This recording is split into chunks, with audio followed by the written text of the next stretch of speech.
Suami ternyata diam-diam melakukan hubungan cinta terlarang dengan adik kandungku sendiri. Mendengar cerita ini, saya sulit berkata-kata. Saya sendiri sulit untuk membayangkan mengapa begitu teganya suami ini selingkuh dengan adik kandung dari istrinya sendiri.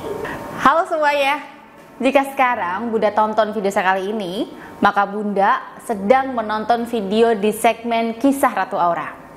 Jadi pada Kisah Ratu Aura kali ini ya, saya itu punya kisah rumah tangga yang semoga saja bisa menginspirasi dan menghibur Bunda semuanya. Kisah ini tuh terilhami dari kisah nyata ya. Hanya saja agar tidak melanggar privasi akan saya ceritakan dengan bahasa dan kronologi saya. Untuk itu, selamat menikmati ya. Ini adalah kisah dari Ibu Dania. Pada suatu hari, hatinya itu terpukul tatkala dia tak sengaja melihat foto-foto di HP lama suaminya. Di galeri foto tersebut, beliau melihat foto telanjang suaminya dan adik kandungnya sendiri. Seperti mereka habis berhubungan badan. Dan saat melihat foto itu, hati beliau sangat hancur. Perasaannya kecewa, suami yang beliau sayang dan bangga-banggakan selama ini ternyata diam-diam pernah melakukan hubungan yang tidak pantas dengan adik kandungnya sendiri. Tak kuasa menahan rasa sakit hatinya. Badannya mulai gemetar, lemas, dan akhirnya beliau pingsan. Untung saja pembantu Ibu Dania itu menolongnya. Kemudian segera pembantunya menelpon tuannya, yaitu suami Ibu Dania. Setelah menerima telepon itu, suaminya langsung bergegas pulang nih. Dan sesampainya di rumah, kemudian bertanya kenapa Ibu Dania ini bisa sampai pingsan. Karena tidak biasanya ya, dia itu pingsan. Nah, saat dia bertanya seperti itu, Ibu Dania lantas menunjukkan HP yang ada foto telanjang suaminya dengan adiknya tersebut ke suaminya. Dan beliau pun lantas bertanya, apa maksud dari foto-foto itu? Saat itu Bu Dania memperlihatkan foto itu, suaminya hanya berdiam. Kemudian dia memeluk Ibu Dania dan minta maaf karena telah khilaf melakukan perbuatan tersebut.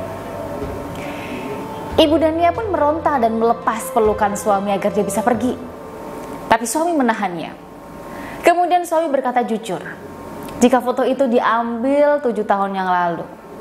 Saat itu memang Ibu Dania dan suami itu baru 1,5 tahun menikah dan sering bertengkar. Nah, saat terjadi satu pertengkaran yang cukup hebat itu, suaminya itu akhirnya curhat dengan adiknya Ibu Dania. Dan kebetulan nih, adik Ibu Dania juga habis putus cinta dengan pacarnya. Akhirnya mereka saling curhat dan saling nyaman. Karena saling nyaman, akhirnya mereka janjian untuk jalan-jalan ke puncak.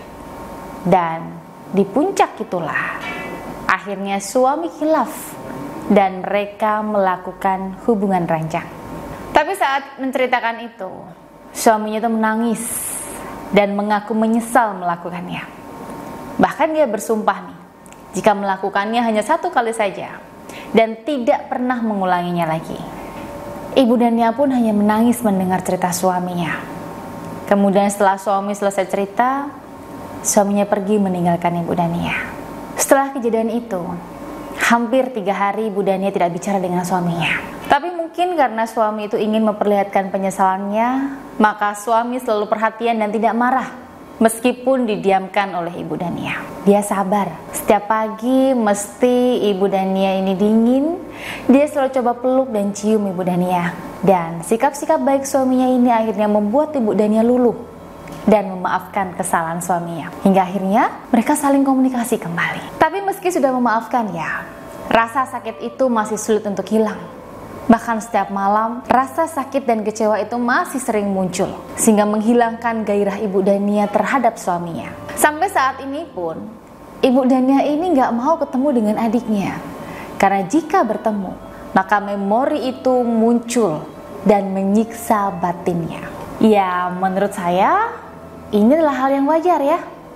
Bahkan saya rasa Ibu Dania ini cukup kuat untuk menghadapi kejadian yang berat ini dan bisa memaafkan kesalahan suami yang bagi saya sangat berat. Tapi meskipun Ibu Dania ini kuat, bagaimanapun rasa sakit hati atau luka hati itu harus segera disembuhkan. Dan saat itu beliau daftar nih untuk mengikuti terapi aura penjernihan jiwa agar bisa saya bantu sembuhkan luka batinnya, sehingga beliau bisa lebih tenang dan jauh lebih bahagia. Baik, itu dulu ya cerita dari Ibu Dania. Semoga dari kisah ini Bunda bisa mengambil pelajaran. Terima kasih sudah menonton kisah Ratu Aura ini. Semoga bermanfaat dan sampai jumpa lagi di video saya selanjutnya.